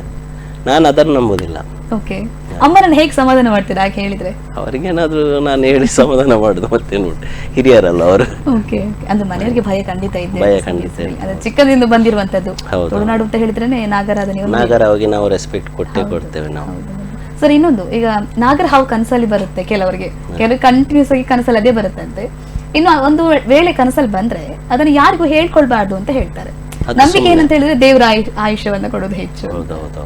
ಅದು ಕೆಲವು ಕನಸು ಯಾವುದೇ ಬಿದ್ದರೂ ಕೂಡ ಅದನ್ನು ಯಾರ ಹತ್ರ ಶೇರ್ ಮಾಡಬಾರ್ದು ಅಂತ ಮೊದಲಿಂದ ಅದು ಹೇಳ್ಕೊಂಡು ಬಂದಿದ್ದಾರೆ. ಬಟ್ ನಾಗರಾವಿದು ಕೂಡ ಕೆಲವರು ಯಾರು ಹೇಳೋದಿಲ್ಲ ಅಷ್ಟೇ, ಓಕೆ ಅದ್ರ ಹೆದರ್ಕೊಂಡು ಕೂಡ ಇರ್ತಾರೆ ನಾಗರಾವ್. ಈಗ ನಾಗರಾವು ನಾನೊಂದು ಸ್ಟೇಟಸ್ ಹಾಕಿದ್ರೆ ಸಾಕು ಹಾವಿದ್ದು, ಕೆಲವರು ಹೇಳ್ತಾರೆ ಹಾಕ್ಬೇಡ ಮಾರ ನೀನು ಸ್ಟೇಟಸ್ ಹಾಕ್ಬೇಡ. ಯಾಕೆ? ನಾವು ರಾತ್ರಿ ಹೊತ್ತು ನಿನ್ನ ಸ್ಟೇಟಸ್ ನೋಡಿದ್ರೆ ಮತ್ತೆ ನಮಗೆ ರಾತ್ರಿ ಇಡೀ ನಿದ್ದೆ ಎಲ್ಲ ಅದೇ ಇರ್ತದೆ ಮಾರ, ಹಾಗೆ. ಓಕೆ ಈಗ ನೀವು ತುಂಬಾ ಹಾವು ಹೇಳ್ತಿದ್ದೀರಿ, ತುಂಬಾ ಹಾವುಗಳನ್ನು ನೋಡ್ತೀರಾ. ನಿಮಗೆ ಕನಸಲ್ಲಿ ಬಂದಿದೆ ಸರ್ ನಾಗರ ಹಾವು? ತುಂಬಾ ಸಲ ಬಂದದ್ದು, ಕಾಮನ್ ಎಲ್ಲರಿಗೆ ಬರುದು. ಓ ನಿಮ್ಗೂ ಬರುತ್ತೆ ಹಾಗಾದ್ರೆ? ಅಷ್ಟೇ, ಹೌದು. ಓಕೆ ನೀವು ಅದನ್ನ ಕನಸಾಗಿ ತಗೊಂಡು ಅಷ್ಟೇ ಕನಸಾಗಿ. ಓಕೆ ಸರ್, ಈಗ ನಾಗರ ಹಾವು ಹಿಡಿಯುವಂತ ತುಂಬಾ ಚಾಲೆಂಜ್. ಸೊ ಅಂಥದ್ರಲ್ಲಿ ನಿಮ್ಗೆ ಒಂದು 2 ಸಲ ನಾಗರ ಹಾವು ಕಚ್ಚಿದೆ ಅಂತ ನಾವು ಕೇಳ್ಪಟ್ಟೆ. ಹೌದು. ಹೇಗಿತ್ತು ಸರ್ ಆ ಒಂದು ಅನುಭವ ಅಂತ? ಫಸ್ಟಿಗೆ ಕಚ್ಚುವಾಗ ನನಗೇನು ಅಷ್ಟು ಹೆದರಿಕೆ ಇರಲಿಲ್ಲ, ಕಾಮನ್ ಆಗಿದೆ. ಫಸ್ಟ್ ಟೈಮ್ ಬೈಟ್ ಆಯ್ತು. ಬಟ್ ನಮಗೂ ಅದೊಂದು ಎಕ್ಸ್ಪೀರಿಯನ್ಸ್ ಬೇಕಲ್ವಾ. ಅಲ್ಲಿ ನಿಯರೆಸ್ಟ್ ಹಾಸ್ಪಿಟ್ಲ್ ಇತ್ತು, ಫಾದರ್ ಮುಲ್ಲರ್, ಇವರು ಬದ್ಯಾರ್ ಹಾಸ್ಪಿಟ್ಲ್, ಫಾದರ್ ಮುಲ್ಲರ್. ಅಲ್ಲಿಗೆ ನಾನೊಂದು ಅರ್ಧ ಗಂಟೆಯಲ್ಲಿ ರೀಚ್ ಆದೆ ಆ್ಯಂಬುಲೆನ್ಸಲ್ಲಿ. ನನಗೇನು ಅವತ್ತೊಂದು ಇದೇ ಫೀಲ್ ಏನು ಆಗ್ತಿರ್ಲಿಲ್ಲ, ನಾಗರಾವು ನನಗೆ ಕಚ್ಚಿದೆ ಅಂತ. ನಾನು ಕೂಡ ಕಾಮನ್ ಆಗಿದ್ದೆ. ಬಟ್ ಆವಾಗ ನಾನು ಕ್ಯೂರ್ ಆಗಿ ಎಲ್ಲ ಕ್ಲಿಯರ್ ಆಗಿ ಬಂದೆ ನಾನು ಫಸ್ಟ್ ಟೈಮ್ ಬೈಟ್ ಆಗುವಾಗ.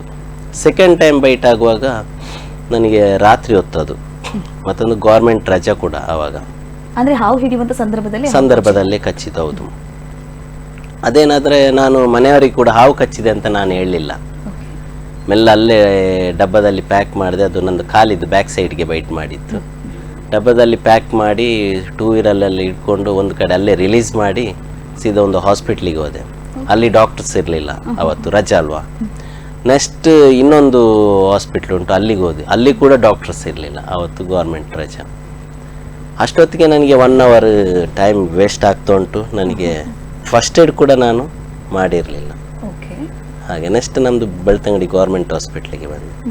ಅಲ್ಲಿ ನನಗೆ ಇಮಿಡಿಯೇಟ್ ಆಗಿ ಆ್ಯಂಟಿವೆನಮ್ ಇಂಜೆಕ್ಟ್ ಮಾಡಿ ಮಂಗಳೂರಿಗೆ ಇಮಿಡಿಯೇಟ್ ಕಳಿಸಿದರು. Okay okay. ಬಟ್ ಸೊ ಆ ನನಗೆ ಸಂದರ್ಭದಲ್ಲಿ ನೀವು ಹೇಗಿದ್ರಿ ಅಂತ? ಆವಾಗ ಮಾತ್ರ ನನಗೆ ತುಂಬ ಎಕ್ಸ್ಪೀರಿಯನ್ಸ್ ಆಗಿದೆ. ನನಗೆ ಹೋಗ್ತಾನೆ ಮಾತಾಡಲಿಕ್ಕೆ ಆಗ್ತಿರ್ಲಿಲ್ಲ, ತಲೆ ಸುತ್ತು ಬರ್ತಿತ್ತು, ವಾಮಿಟ್ ಆದಾಗೆ ಆಗ್ತಿತ್ತು. ಮತ್ತು ಏನು ಮಾತಾಡ್ತೇನೆ ಏನು ಮಾಡ್ತಿದ್ದೀನಿ ಅಂತ ನನಗೆ ಗೊತ್ತಿರಲಿಲ್ಲ. ನಾನು ಮತ್ತೆ ಆ್ಯಂಬುಲೆನ್ಸಲ್ಲಿ ಸ್ಟ್ರೆಚ್ಚರಲ್ಲೆಲ್ಲ ಹಿಂದೆ ಮಲಗಿರಲಿಲ್ಲ. ಯಾಕೆಂದರೆ ನಿದ್ದೆಲ್ಲ ಮಾಡಬಾರ್ದು, ನೀರು ಕುಡಿಬಾರ್ದು. ಹಾವು ಕಚ್ಚಿದ್ರೆ ನಿದ್ದೆ ಮಾಡಬಾರ್ದು, ನೀರು ಕುಡಿಬಾರ್ದು, ಸ್ಟ್ರಾಕ್ ಆಗೋ ನಿದ್ದೆ ಮಾಡಿದರೆ ಕೋಮಕ್ಕೆ ಹೋಗ್ತೀವಿ ನಾವು. ಹಾಗೆ ಹಾವು ಬೈಟ್ ಆದ ತಕ್ಷಣ ನಾನು ಅಲ್ಲಿ ಆ್ಯಂಬುಲೆನ್ಸ್ ಡ್ರೈವರ್ ಹತ್ರನೇ ಕೂತ್ಕೊಂಡಿದ್ದೆ, ನಾರ್ಮಲ್ ಆಗಿದ್ದೆ ನಾನು.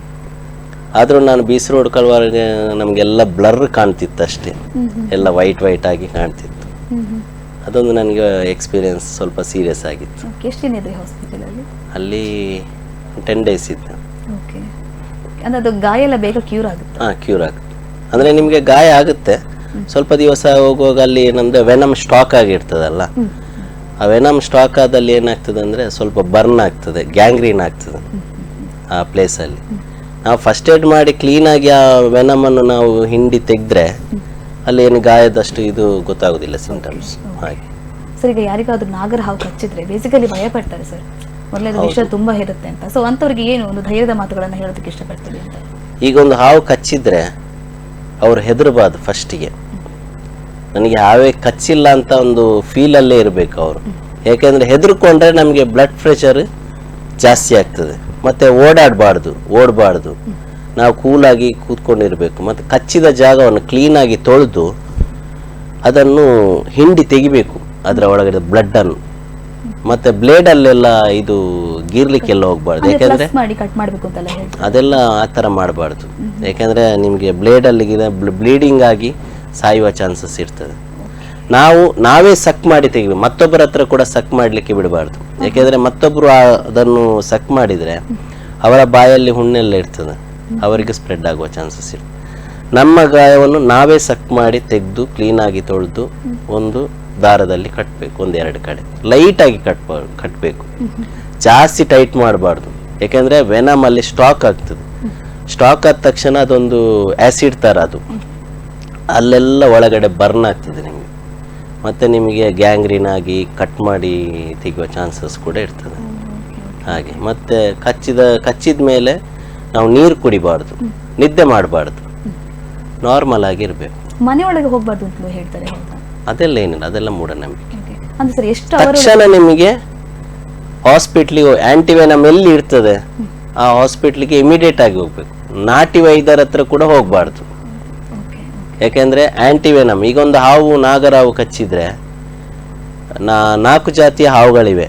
ನಾಗರಾವು, ಕಡಂಬಳ ಹಾವು, ವೈಪರ್, ಮಂಡಳದಾವು, 4 ಜಾತಿಯ ಹಾವಿದ್ದು ಆ್ಯಂಟಿವೆನಮ್ ಮಾಡಿರ್ತಾರೆ ಅವರು. ಅದಕ್ಕೆ ಬೇಕಾದ ಪ್ರತಿ ಔಷಧಿ ಅದು. ಈಗ ನಿಮಗೆ ನಾಗರಾವು ಕಚ್ಚಿದ್ರೆ ಅದು ಕೊಡೋದು ಒಂದೇ ಆ್ಯಂಟಿವೆನಮ್. ತಕ್ಷಣ ನಿಮಗೆ ನಾಗರಾವು ಅದೇ ಆ್ಯಂಟಿವೆನಮ್ ಕೊಡ್ತಾರೆ. ಬಾಕಿ ಹಾವು ಕಚ್ಚಿದ್ರಲ್ಲಿ ನೀಟ್ರೋಲ್ ಆಗ್ತದೆ, ಇದು ವರ್ಕ್ ಆಗ್ತದೆ ನಿಮಗೆ. ಹಾಗೆ ನಿಮ್ಗೆ ಯಾವುದು ಹಾವು ಕಚ್ಚಿದ್ದು ಅಂತ ನಿಮಗೆ ಗೊತ್ತಿರೋದಿಲ್ಲ, ಬಟ್ ನಿಮಗೆ ಆ್ಯಂಟಿವೆನಮ್ ಕೊಡ್ತಾರೆ. ನಿಮಗೆ ನಾನ್ ಪಾಯ್ಸನ್ಸ್ ಯಾವುದಾದ್ರೂ ಕಚ್ಚಿದ್ರೆ ಆ 4 ಪಾಯ್ಸನ್ ಇದೆ ಆ್ಯಂಟಿವೆನಮ್ ನೀಟ್ರೋಲ್ ಆಗ್ತದೆ. ಈಗ ನಾಗರ ಹಾವನ್ನು ಬಿಟ್ಟು ಬೇರೆ ಹಾವುಗಳ ಕಡಿದ್ರೆ ಆ ಹಾವನ್ನು ಸಾಯಿಸಬಾರ್ದು ಅಂತ ಕೂಡ ಹೇಳ್ತಾರೆ, ಅದು ಹೌದಾ? ಅಂದ್ರೆ ಸತ್ರೆ ಹಾವನ್ನ ಸಾಯಿಸಿದ್ರೆ ವ್ಯಕ್ತಿ ಕೂಡ ಸಾಯ್ತಾರೆ ಅಂತ? ಇಲ್ಲ, ಆ ಥರ ಏನಿಲ್ಲ. ಅದೊಂದು ಅದು ಕೂಡ ಮೂಢನಂಬಿಕೆ. ಮೂಢನಂಬಿಕೆ, ಕರೆಕ್ಟ್. ಸರ್, ಈಗ ನಮ್ಮ ಪರಿಸರದಲ್ಲಿ ನಾಗರ ಹಾವಿನ ಒಂದು ಪ್ರಾಮುಖ್ಯತೆ ಎಷ್ಟಿದೆ ಅಂತ? ನಾಗರ ಹಾವು ಅಂತಲ್ಲ, ಎಲ್ಲ ಹಾವುಗಳು ಪ್ರಾಮುಖ್ಯತೆ. ಯಾಕೆಂದರೆ ಹಾವುಗಳು ನಮ್ಮ ಪ್ರಕೃತಿಯ ಸಮತೋಲನಕ್ಕೆ ಹಾವುಗಳು ಕೂಡ ಅತ್ಯವಶ್ಯಕತೆ. ಯಾಕೆಂದರೆ ನಿಮಗೊಂದು ಹಾವು ಕಚ್ಚಿದ್ರೂ ಅದೇ ಹಾವಿಂದ ಆ್ಯಂಟಿವೆನಮ್ ಮಾಡೋದು, ಅದಕ್ಕೆ ಹಾವುಗಳು ಬೇಕೇ. ಮತ್ತು ಮೆಡಿಸಿನಿಗೆ, ಕ್ಯಾನ್ಸರಿಗೆಲ್ಲ ಹಾವಿದ್ದು ವಿಷ ನಿಮಗೆ ಯೂಸ್ ಆಗ್ತದೆ. ಮತ್ತು ನಮ್ಮ ದೇಶದಲ್ಲಿ ಈ ರೈತನ ಬೆಳೆ ಹಾನಿ ಮಾಡೋದು ಇಲಿಗಳು, ಇಲಿ, ಹೆಗ್ಗಣ. ಇದನ್ನು ಕಂಟ್ರೋಲ್ ಮಾಡಲಿಕ್ಕೆ ಹಾವುಗಳು ಬೇಕೇ ಬೇಕು. ಅದೊಂದು ಸೈಕಲ್ ಬರುತ್ತೆ. ಹೌದು ಹಾಗೆ ಓಕೆ ಅದಕ್ಕೆ ಹಾವುಗಳನ್ನು ಕೊಲ್ಲಬಾರ್ದು. ಪರಿಸರಕ್ಕೆ ಹಾವುಗಳು ಕೂಡ ತುಂಬ ಇಂಪಾರ್ಟೆಂಟ್. ಓಕೆ ಅದಕ್ಕೆ ಹಾವನ್ನು ಕಂಡ್ರೆ ತಕ್ಷಣ ನಮ್ಮಂಥ ರೆಸ್ಕ್ಯೂವರ್ಗೆ ಒಂದು ಕಾಲ್ ಮಾಡಿ ಅದನ್ನು ಹೊಡಿಲಿಕ್ಕೆ ಆಗಲಿ ಕಲ್ಲೊಡಿಲಿಕ್ಕೆ ಹೋಗಬಾರ್ದು. ಓಕೆ ಹಾಗೆ okay okay thank you sir. ಹಾವಿನ ಬಗ್ಗೆ ಮಾತಾಡ್ತಾ ಹೋದ್ರೆ ಇನ್ನಷ್ಟು ಮಾತಾಡಬೇಕು ಅಂತ ಅನ್ಸುತ್ತೆ ಸರ್. ಸೊ ನಿಮ್ಮ ಒಂದು ಅಮೂಲ್ಯವಾದ ಸಮಯವನ್ನು ನಮಗೆ ಕೊಟ್ಟಿದ್ದೀರಾ. Thank you so much. ವೀಕ್ಷಕರೇ, ಇಷ್ಟು ಹೊತ್ತು ನಾಗಸಂಕುಲದ ಸದ್ಯದ ಪರಿಸ್ಥಿತಿ, ಅದರ ಜೊತೆಗೆ ಅವುಗಳನ್ನು ಉಳಿಸಿಕೊಳ್ಬೇಕಾಗಿರುವಂತಹ ಅನಿವಾರ್ಯತೆ ಬಗ್ಗೆ ಕೂಡ ತಿಳ್ಕೊಂಡ್ರಿ. ನಾಗ ಕೇವಲ ಆರಾಧನೆಗೆ ಒಳಪಟ್ಟರೆ ಮಾತ್ರ ಸಾಲದು, ಅವುಗಳನ್ನ ಉಳಿಸುವಂತಹ ಜವಾಬ್ದಾರಿ ನಮ್ಮೆಲ್ಲರ ಮೇಲಿದೆ. ಆಚರಣೆಗಳ ಜೊತೆಗೆ ನಿಜವಾದ ನಂಬಿಕೆಯನ್ನ ಕೂಡ ಉಳಿಸ್ಕೊಂಡು ಹೋಗೋಣ ಅಂತ ಹೇಳ್ತಾ ಇದಾಗಿತ್ತು ಈ ಹೊತ್ತಿನ ವಿಶೇಷ. ಸೂಕ್ತ ನ್ಯೂಸ್, ಇದು ಪಾರದರ್ಶಕ ವರದಿ.